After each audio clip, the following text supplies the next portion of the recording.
ชีวิตสู้ពុកម៉ែបងប្អូនទាំងអស់គ្នាដែលមានតម្រូវការចង់បានប្រភេទរទេះលក់ទឹកអំពៅងាយស្រួលចល័តជីដើរលក់ប្រភេទភ្ជាប់ម៉ូតូចំហៀងពុកម៉ែបងប្អូនអាចធ្វើការកម្មមកកាន់ផេកនាងខ្ញុំបានធានាគុណភាពនិងទំនុកចិត្តជូនពុកម៉ែបងប្អូនទាំងអស់គ្នាតែម្ដង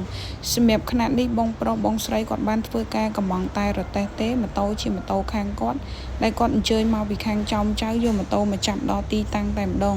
សម្រាប់ខណៈនេះជាប្រភេទដុំខ្មែរប្រើជាប្រភេទម៉ាស៊ីនចាក់សាំងងាយស្រួលប្រើប្រាស់ប្រភេទទូ2ជាន់ដែលគាត់អាចលក់បានទាំងទឹកអំពៅលក់បានទាំងគ្រឿងកំប៉ុងយើងមានការថែមជូនជាច្រើនមុខផងដែរសម្រាប់ពុកម៉ែបងប្អូនដែលគាត់អត់ទាន់មានម៉ូតូគាត់ចង់ធ្វើការកម្មជាឈុតទាំងម៉ូតូក៏បានតែបើសិនជាពុកម៉ែបងប្អូនដែលគាត់មានម៉ូតូហើយអាចធ្វើការកម្មតែរទេះដោយបងប្រុសបានសម្រាប់ព័ត៌មានលម្អិតចង់សាកសួរតម្លៃពុកម៉ែបងប្អូនអាចឆាតចូលផេកឬទំនាក់ទំនងបានតាមរយៈលេខទូរស័ព្ទ3ខ្សែដែលនាងខ្ញុំដាក់ខាងលើវីដេអូឬ Telegram 0962296969មិនថាពុកម៉ែបងប្អូននៅភ្នំពេញតាមបណ្ដាខេត្តមានចំណាប់អារម្មណ៍ស្រឡាញ់អាចធ្វើការកម្មបានដូចគ្នា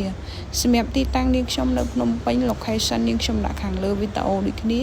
អញ្ចឹងពុកម៉ែបងប្អូនអាចអញ្ជើញមកដល់ទីតាំងក៏បានអាចធ្វើការកម្មតាមឆាតក៏បាន